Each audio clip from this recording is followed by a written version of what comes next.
अब सुने धर्मराज की कथा। परमलोक में यम नाम के एक राजा राज करते थे। उन्हें धर्मराज भी कहते थे। वो हमेशा काले कपड़े पहनते और काले भैंस की सवारी किया करते थे। उनके बहुत से दूत थे जिनकी सहायता से वो शमशान का सारा प्रबंध किया करते थे। प्रजा बहुत खुशी थी।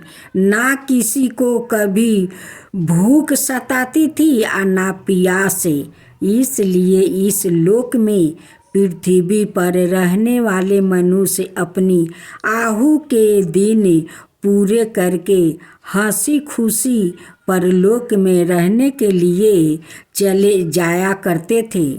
फिर भी बहुत से मनुष्य ऐसे थे जो परलोक जाने की इच्छा नहीं करते थे। यम ने एक बार अपने दूतों को आज्ञा दी कि पृथ्वी पर रहने वाले मनुष्य की आहू का हिसाब रखा जाए और जो मनुष्य अपनी आहू के दिन पूरे कर लेने के बाद भी परलोक में ना आना चाहे उसे पकड़ कर यहाँ लाया जाए। यमदूत पृथ्वी पर आकर घूमने लगा और मनुष्यों को पकड़ पकड़ कर ले जाने लगे। एक बार यमदूत आया और 13-14 बरस के एक लड़के को पकड़कर ले जाने लगा। लड़का जाना नहीं चाहता था।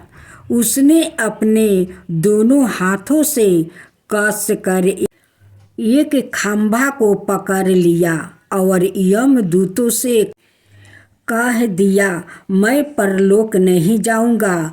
दूत लौट गया और जाकर यम को सारी बात बता दिया। यह सुनते ही वो क्रोध में भर कर लाल पीले हो गया। वो उसी समय काले कपड़े पहने और काले भैंस पर सवार होकर उस लड़के के घर आ गया और लड़के की बाह पकड़ कर खींचने लगा। खींचा तानी में खंभा उखड़ गया।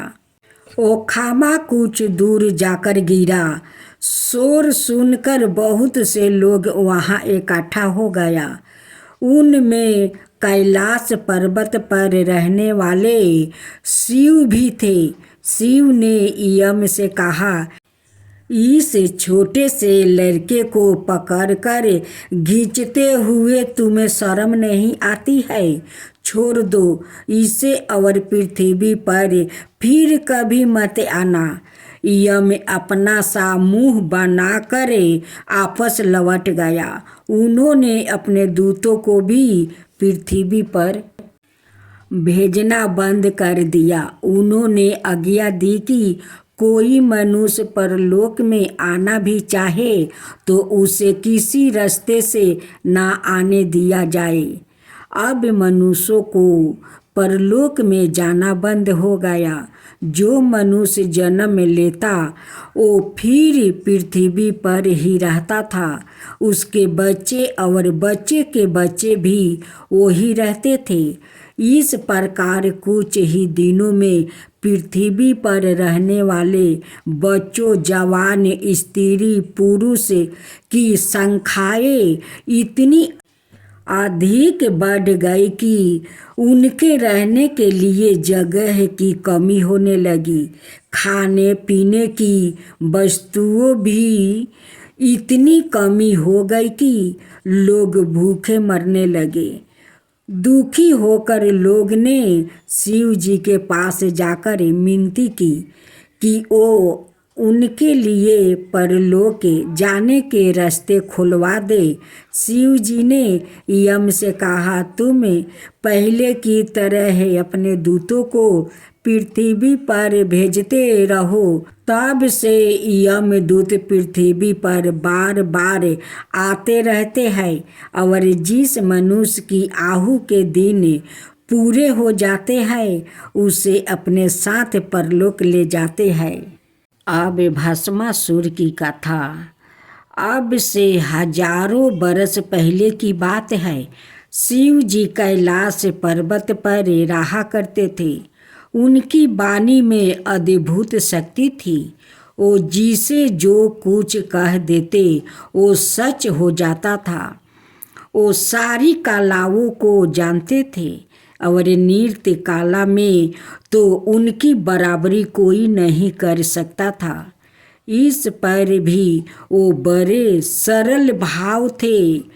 उनसे जो कुछ मांगता वो दे देते थे।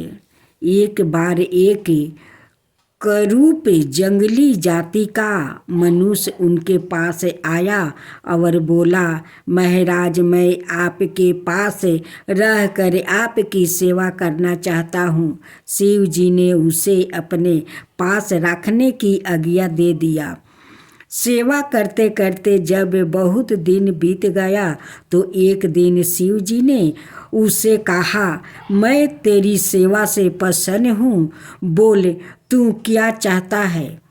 उसने कहा, मैं चाहता हूँ कि मुझ में कुछ अद्भुत शक्तियाँ हो जिससे दुनिया के सब आदमी मुझसे भय माने, मेरा आदर करे। आप मुझे यह वरदान दीजिए कि मैं जिसका सिर पर हाथ रख दूं वो उसी समय भस्म हो जाए। शिव जी ने बिना सोचे समझे कह दिया, जा ऐसा ही होगा। और उसी समय से उसका नाम भस्मासुर रख दिया। बुद्धिहीन मनुष्य को जब कोई शक्ति प्राप्ति हो जाती है तो वो उसका प्रयोग ठीक से नहीं करता। भस्मासुर ने सोचा, क्यों ना शिव के ही सिर पर हाथ रख कर देखूं कि मुझे यह शक्ति प्राप्ति भी हो गई है या नहीं। उसने उसके सिर पर हाथ रखने की चेष्टा की। शिव जी जान बचा कर भागे। आगे आगे शिव जी और पीछे पीछे भस्मासुर। वो जंगल जंगल भागते फिरे। भागते भागते बहुत दूर जाकर शिव जी अपने एक पुराने मित्र विष्णु का घर खुला पाकर उसमें घुस गया। भस्मासुर किसी अनजाने के मकान में बिना उसकी आज्ञा के घुसने का साहस ना कर सका। वो द्वार पर बैठकर शिव जी के बाहर निकलने की प्रतीक्षा करने लगा। उधर शिव जी ने अपने मित्र विष्णु को अपनी मुसीबत की सारी कहानी सुनाई। विष्णु बोले, आप चिंता ना करें, मैं अभी उपाय करता हूँ। उन्होंने अपनी एक दासी को आवाज देकर बुलाया और बड़ी रूपवती थी। उन्होंने धीरे से उसके कान में कुछ कहा। उसके बाद वो चली गई। विष्णु की दासी नृत्य कला में बड़ी निपुण थी। वो बन ठन कर इतिलाती हुई घर से बाहर उसी स्थान से होकर निकली जहाँ भस्मासुर बैठा हुआ था। उसने दासी से पूछा, अभी शिव जी यहाँ आए थे, वो कब तक बाहर आएंगे। दासी ने कहा, शिव जी यहाँ कहाँ है, वो तो कैलाश पर्वत पर रहते हैं। मैं तो खुद उनसे मिलने वहाँ जा रही हूँ। भस्मासुर ने कहा, मैंने तो अभी उन्हें इसी घर में जाते देखा था। दासी तुनीक करे आंखें भोर मटकाती हुई बोली, तो तुम यही बैठो, उनकी प्रतीक्षा करते रहो, मैं तो जाती हूँ। भस्मासुर ने सोचा, मैं भागने में पीछे रह गया था, शायद मुझे धोखा हुआ हो कि वो इस घर में घुसे हैं। वो दासी की सुंदरता पर रीझ कर उसके पीछे चल दिया। जब वो दोनों कुछ दूर आगे निकल गया तो उसने दासी से पूछा, तुम कौन हो? दासी ने कहा, मैं एक नर्तकी हूँ, शिव जी को अपना नृत्य दिखाने जा रही हूँ। भस्मासुर ने उसे रोकते हुए कहा, तो हमें भी अपना नृत्य दिखा दो। दासी बोली, मैं हर किसी के सामने नृत्य नहीं करती, मैं तो केवल उन्हीं के सामने नृत्य करती हूँ जो मेरी तरह नृत्य कर सकता है। भस्मासुर ने झूठी शान दिखाते हुए कहा, नृत्य तो मैं भी कर सकता हूँ, तुम अपना नृत्य दिखाओ। दासी अपने हाथ पैर हिलाया, कमर लचकाती हुई नृत्य के हावा भाव दिखाने लगी। उसके कहने से भस्मासुर भी उसी तरह नाचने लगा। नाचते नाचते दासी ने अपना एक हाथ सिर पर रख लिया। भस्मासुर ने भी वैसा ही किया। उसका सिर पर हाथ रखना था कि वो ही जल कर भस्म हो गया। दासी घर वापस लौट आई। उसने विष्णु को सारी बात बताई। शिव और विष्णु इस घटना को सुनकर हंसते हंसते लोट मोट हो गया।